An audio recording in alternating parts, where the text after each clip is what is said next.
if you want to have a like wife in Somaliland, you have to give some camel to her family. Yeah. This is true? It's true. Back in tradition. Ah, this is traditional. Okay. How many camels is for wife? Stacja benzynowa, litr paliwa. Tego używa się do czyszczenia zębów, zamiast szczoteczki do zębów. Idę teraz do miejsca, gdzie sprzedają ten kat. Dzisiaj nie będę kupował, ze względu na to, że spać się po tym nie da, to strasznie speeduje. This one is from Ethiopia, yeah? Przerwę mam na herbatkę z mlekiem z wielbłąda. Tutaj mam tak.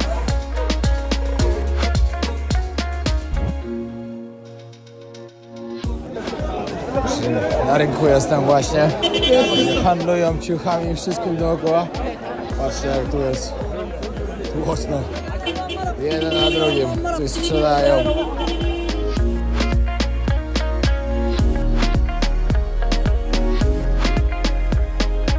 Nie chcę robić plotek, ale słyszałem, były jakieś wystrzały po prostu. A dzisiaj nagle wsadzili mi policjanta z bronią do samochodu. Znaczy od razu pan podszedł, że mam nie robić zdjęć i tak dalej. Ochroniarz mu powiedział, że mogę. On powiedział i się uśmiał, no dobra, może. Nie ma problemu.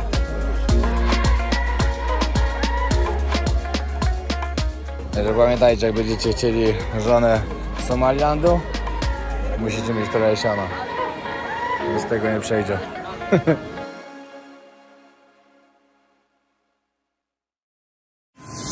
Moi kochani, witam was w Somalilandzie.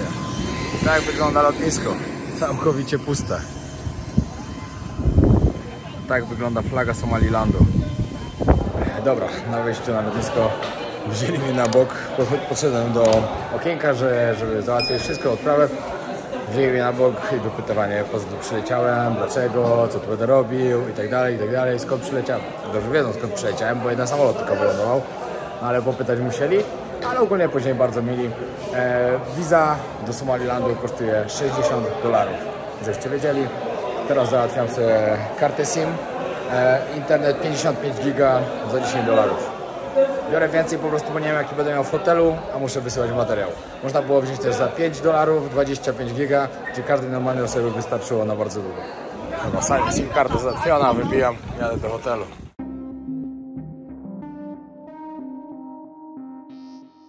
Somaliland jest samozwańczym państwem, które ogłosiło niepodległość od Somalii w 1991 roku po upadku reżimu Siada Barre. Mimo że nie uzyskało oficjalnego uznania międzynarodowego, funkcjonuje z własnym rządem, walutą, paszportami i siłami zbrojnymi. Stolica Hargeisa stała się centrum politycznym i kulturowym tego terytorium. Somaliland charakteryzuje się większą stabilnością polityczną i bezpieczeństwem w porównaniu z resztą Somalii, co przyciąga inwestycje zagraniczne i wspiera rozwój lokalnej gospodarki. Gospodarka Somalilandu opiera się głównie na hodowli bydła, handlu i coraz bardziej na usługach telekomunikacyjnych i technologii. Somaliland podejmuje również wysiłki na rzecz budowania demokracji, regularnie organizując wybory, które są postrzegane jako względnie wolne i sprawiedliwe. Te działania przyczyniają się do budowania pozytywnego wizerunku Somalilandu na arenie międzynarodowej, choć droga do pełnego międzynarodowego uznania jest jeszcze długa.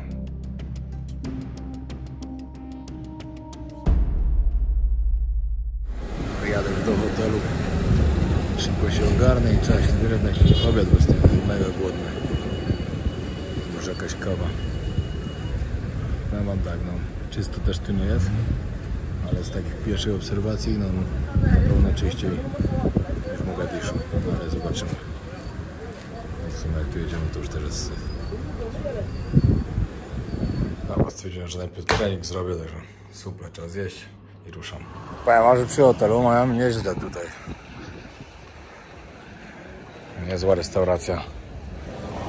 Idę połazić gdzieś, ale lokalny busik. Zobaczyć, co się tu dzieje. Nie wiem, czy wam mówiłem już, czy nie. Somaliland jest bezpieczny. Tutaj można spokojnie łazić bez żadnej ochrony. Tutaj od 20 lat nikogo nie porwali. Także jest pełen luz. Dobra, parę ważnych informacji, żebyście się dowiedzieli o tym kraju.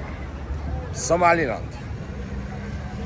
Przez Somalię uważane, że to jest dalej Somalia, że oni nie są osobnym krajem, że oni cały czas należą do nich. Somaliland uważa, że jest osobnym krajem, chociaż nie jest uznawany na arenie międzynarodowej. Nie należy do krajów ONZ, ale mają swoją flagę, mają swoją... Czy walutę mają chyba też taką samą, też silniki są, ale mają swój rząd. Wszystko mają tak, jak kraj, jak zwykły kraj, ale nie są uznawane. Także wiecie, jak się pytałem ludzi w Somalii, czy Somaliland należy do nich, oczywiście mówili, że tak. Tutaj też popytał ludzi, co oni myślą o tym. Jestem przekonany, że na 100% powiedzą mi, że Somaliland jest osobnym krajem, że oni są z Somalilandu, nie z Somalii. To jest bardzo ciekawa rzecz, ze względu na to, że podział ten po prostu jest taki, że tutaj kiedyś była kolonia brytyjska, gdzie jestem teraz, czyli w Somalilandzie. Jestem dokładnie w Hargeisa, czyli w stolicy Somalilandu. Tam była kolonia włoska. I w ogóle dla mnie to dziwne było, że wiecie, że między dwie kolonie podzielili jeden kraj. Gdzie mam wchodzić? A, jeszcze dalej. No ale to już mniejsza o tym.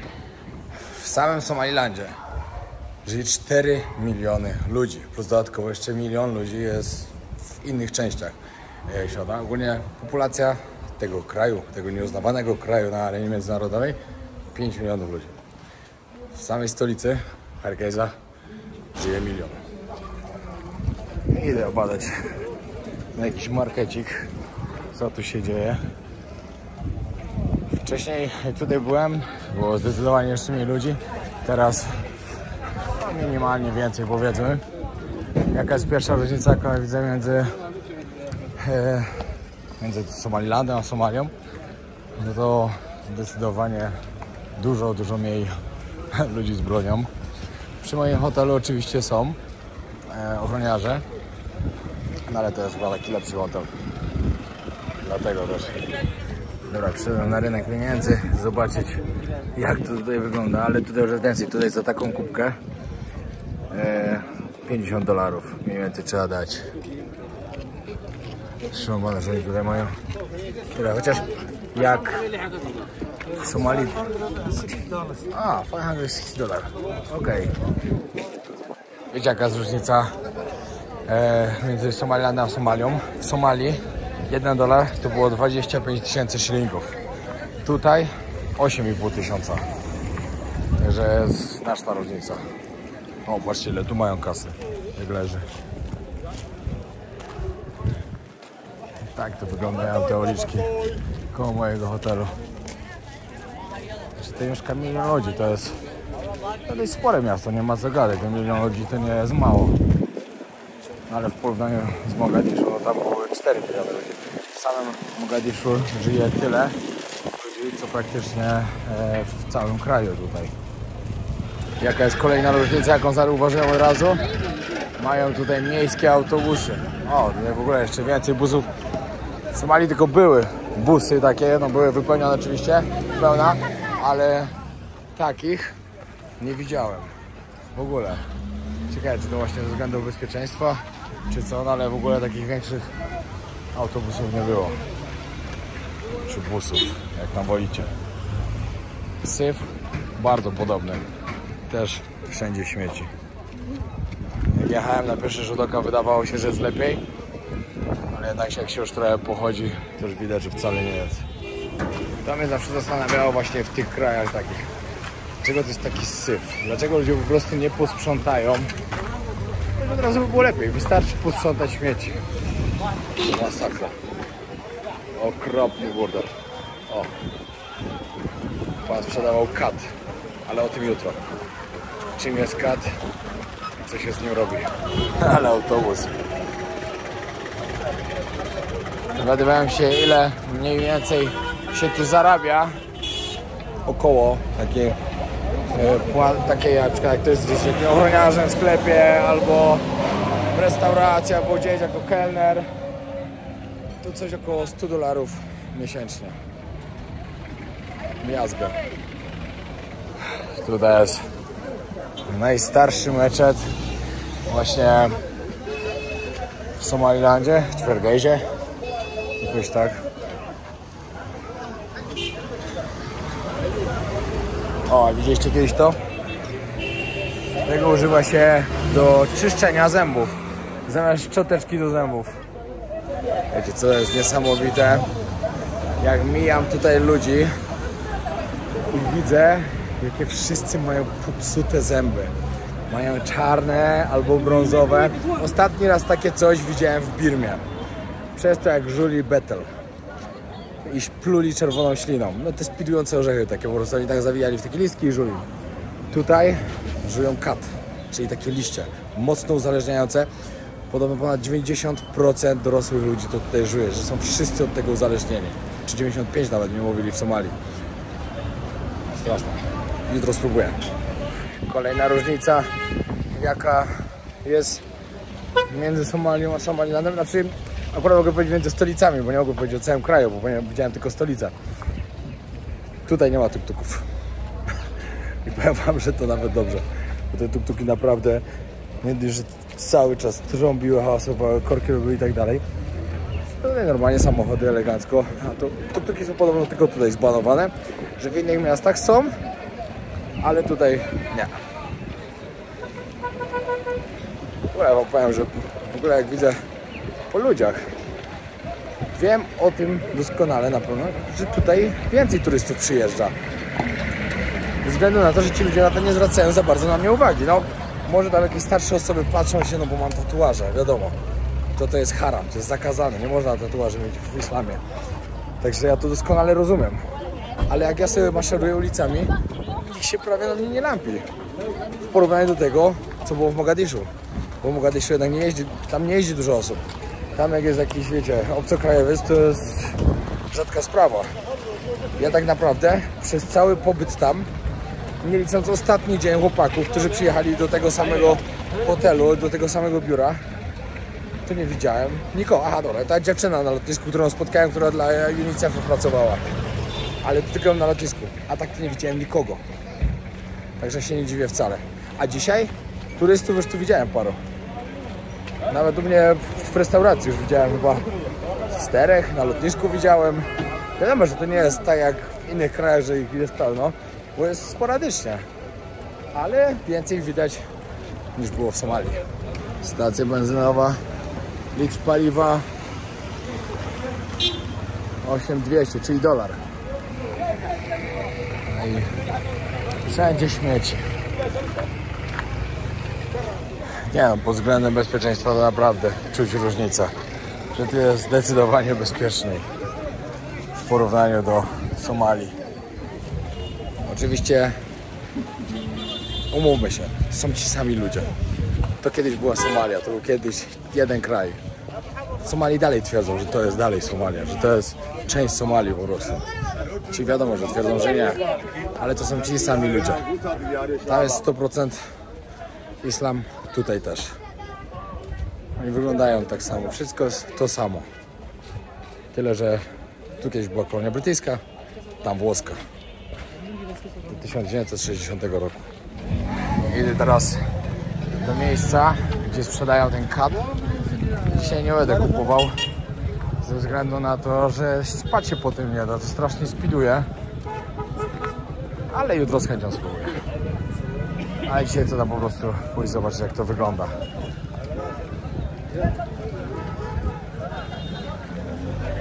No, tutaj jest ten cat market. Widać, jak ludzie żują wszędzie. Liście. Okay. So this is from this one is from Ethiopia, yeah? No, this is from Kenya. Okay, to jest z Kenii. A to jest z Etiopii, bo ma tam z Etiopii. Dobra, i to co widzieliście, co wam pokazywałem, całą wiązkę tego, to cały czas się to żuje, listek za listkiem. Znajdziecie też tu, żeby się właśnie lepiej wchłaniało.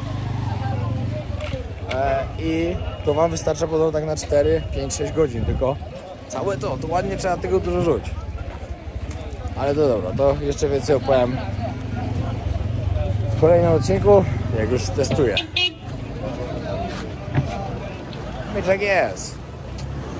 Ja lubię próbować nowego jedzenia, testować nowych rzeczy. Takie są podróże. Przerwę mam na herbatkę z mlekiem z wielbłąda. Powiem wam tak. Kolejna różnica między Somalią a Somalilanem. Tutaj jest dużo lepsza herbata. Serio, jak tam mi dali herbatę z mlekiem właśnie wielbłąda, była okropna.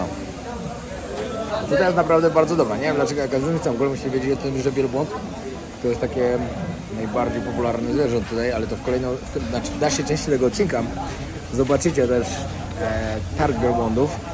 Pokażę wam jak wygląda, ile tutaj kosztuje, za ile wielbłądów można żonę kupić. Wszystko zobaczycie. Zapowiadają się fajne odcinki z tego Somalilandu. Możecie zobaczyć jak chłopaki tutaj czyszczą buty. W sumie czyszczą wszędzie. No, musiałem opuścić, bo akurat szedł jakiś policjant, tak się bardzo nieciekawie popatrzył. Chyba zauważył, że nagrywam. No, nagrywałem stajniaka, ale chyba przyciął. To dzieciaki za mycie takich butów biorą 1000 szylingów. Czyli... Nie, czekajcie, mniej. Co on to gadał? 1000 to jest jakieś 10 centów. Oni powiedzieli, że biorą 5 centów za mycie. Czyli 20 groszy mniej więcej.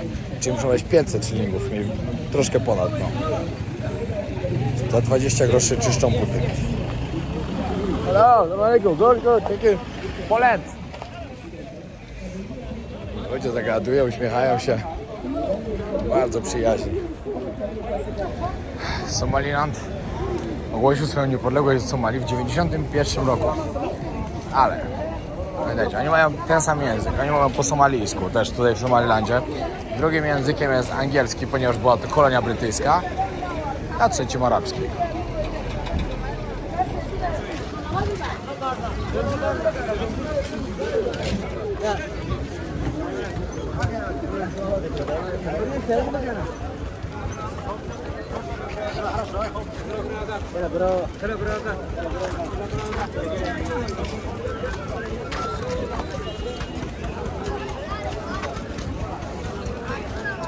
Tutaj to wchodzę w tłum normalnie ludzi.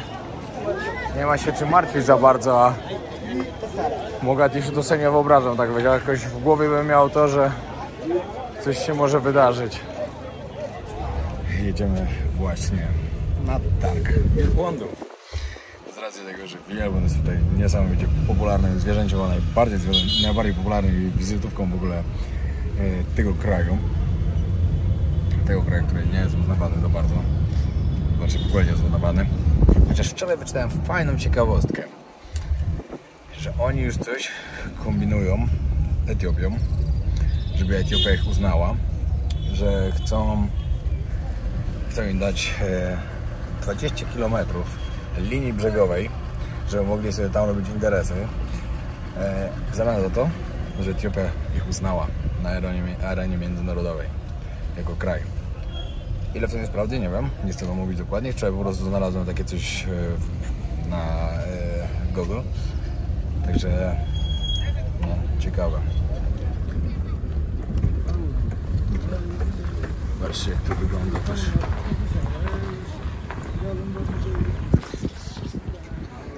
No i jesteśmy na Camel Market. Powiem wam, że widziałem wielbłądy wiele razy w życiu, ale chyba tyle w jednym miejscu to nie. What is the price for camel? Oh, the big one is too much. Ah, it depends. How big is it, yeah? Around $1,000, yes? Okay. Is it true? If you want to have a wife in Somaliland, you have to give some camel to her family? Yeah. This is true? It's true. Back in traditional. Ah, this is traditional. Okay. How many camel is it for wife? Depends about what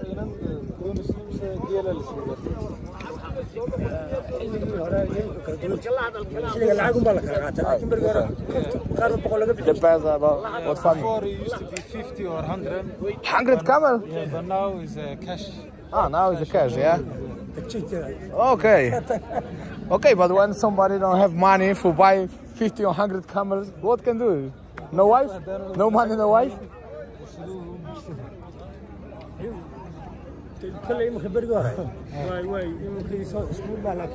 Jest ciekawe. Everyone where he has, he's gonna pay you to get away. Ah, okay. Everybody have to pay, yes? Ah, okay. You can go inside of it if you want. Yeah, okay. Dobra. Dowiedziałem się ciekawych rzeczy paru. Także pamiętajcie, jak będziecie chcieli żonę z Somalilandu, musicie mieć trochę siana. Bez tego nie przejdzie. Hello, camel.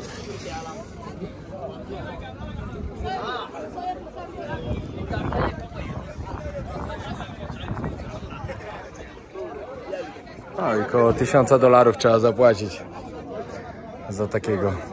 Dodatkowo, żebyście wiedzieli, wielbłądy są bardzo pożyteczne tutaj, są bardzo potrzebne ludziom. Po pierwsze, je się mięso z wielbłąda. Wielbłąd z wielbłąda je się tutaj, a także w Somalii, no i pewnie w innych krajach jakieś też. Ja akurat nie miałem nigdzie okazji indziej jeść wielbłąda. Jadłem tutaj parę razy i całkiem dobre mięso. Kolejna sprawa jest oczywiście mleko z wielbłąda. Bardzo niesmaczne i śmierdzi. To powiem szczerze od razu. Nie smakowało mi. No ale ludzie piją tutaj i podobno jest bardzo dobre na trawienie. Bo że jak się wypije szklane, od razu lecicie na kibel. I kolejna sprawa, transport. Pomagają w transporcie. Także wielbłądy są tu bardzo istotne. Nie, że pomagają, to jeszcze są po prostu spożywane. Ciekawe. Tutaj są wielbłądy z jednym garbem, a widziałem też na przykład w Egipcie z 2 garbami. How long the camel can no drink water? Because I know it's 1 month. Okay. 1 year. 1 month. Okay. Czyli około miesiąca. 30 days, nie? Około miesiąca może nie pić wody. To jest niesamowite. Here is a. This is like the fat, yeah? Is inside. It's fat, yeah? W środku w garbie jest tłuszcz też, który magazynują. Because it's two different type of the camel. With Some have 2. some have two, yeah, exactly. Tak jak wam mówiłem, niektóre mają 2 garby, niektóre mają 1 garb. 30 dni bez wody mogą przetrwać i podobno wielbłąd z bardzo dalekiej odległości może wyczuć wodę. A, właśnie, tutaj jest właśnie tak, że teraz chłopak mi tłumaczy, że te, które są już podpisane, to są sprzedane. Niektóre są jeszcze pieczątkami oznaczone, że już został sprzedany. Mamy są. Powiem wam tak, dziwna akcja trochę. Normalnie jest tak, że... O, ale co on tam ma? Ale ma język. Nie chcę nic gadać, ale wczoraj słyszałem coś na mieście, jakby się coś działo. Nie chcę robić plotek, ale słyszałem, że były jakieś wystrzały po prostu. A dzisiaj nagle wsadzili mi policjanta z bronią do samochodu. Gdzie normalnie miałem tylko być z kierowcą, ale no jest jak jest.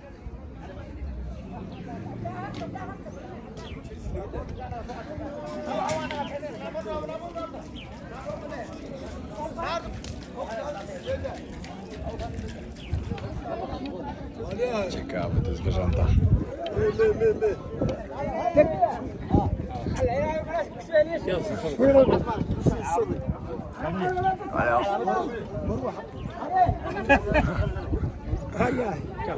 O, tutaj jeszcze są małe.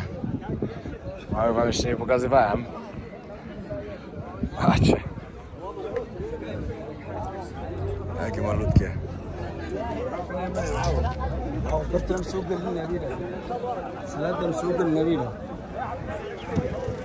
Ciekawe miejsce. Powiem wam, że nigdy wcześniej nie byłem jeszcze na targu wielbłądów. Także to jest coś nowego. Teraz idziemy dalej. Wszędzie to jest tyle ludzi. Teraz idziemy na targ. Powiedz. Fajnie trafić w takie miejsce. Samemu może też by mi się udało, ale nie wiem, czy on był tak miło odbierany jak teraz. Ogólnie wam powiem tak, po Somalilandzie można podróżować samemu. Ja wziąłem od razu pakiet z Somalii, Somaliland i Djibouti ze względu na to, że chciałem jak najwięcej zobaczyć w jak najkrótszym czasie. Ponieważ wiecie, muszę wracać do Tajlandii, a jakbym miał sam kombinować, to zajęłoby mi to 2 razy dłużej niż teraz. Patrzcie, jak tutaj w rządku stoją związane do sprzedaży. Cena to od 50 do $100 za jedną.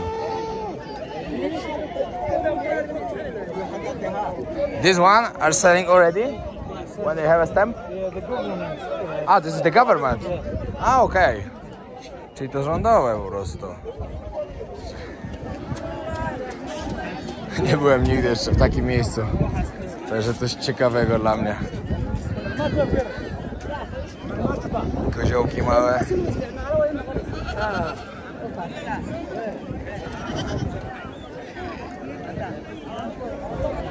Ludzie są strasznie mnie ciekawi.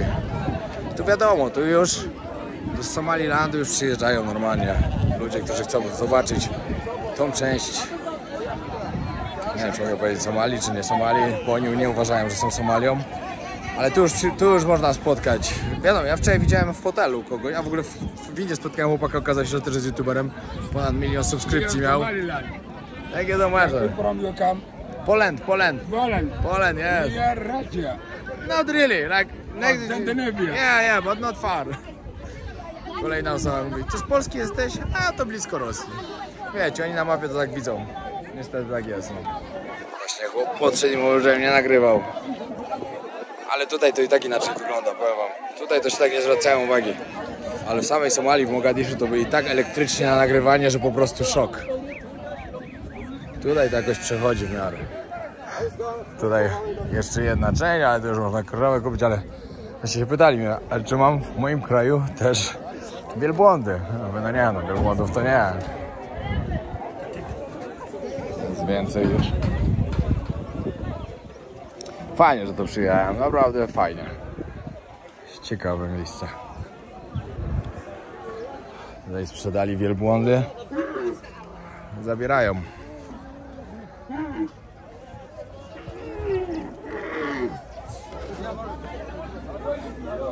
Dostałem książkę. Wiadomo, z uprzejmości trzeba wziąć. Dobra, już dużo ludzi się zrobiło coraz bardziej elektrycznych na to, że nagrywam. Także zbieram się stąd już powoli. Ale bardzo fajnie było zobaczyć to miejsce. Jak byliście w Somalilandzie, to pewnie to przyjedziecie, no bo to jest miejsce, które się po prostu odwiedza. Bo jest ciekawe dla turystów, żeby zobaczyć. Bo to jest takie, wiecie, no, prawdziwe życie, taki prawdziwy targ, gdzie ludzie handlują tymi wielbłądami, koziołkami, krowami. Wiadomo, dla mnie zdecydowanie najlepszą częścią było tam, gdzie są wielbłądy, no bo nigdy wcześniej nie widziałem tylu wielbłądów w jednym miejscu. I to było naprawdę spoko. Ja tam jeszcze chusty sprzedają, banany. Ciekawe, czy tutaj też w Somalilandzie do każdego posiłku jedzą banany.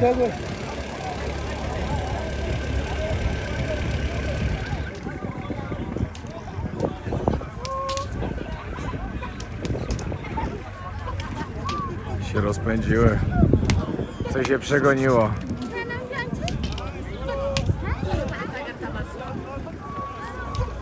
Dobra, myślę, że to będzie najlepsze miejsce, żeby zakończyć ten odcinek.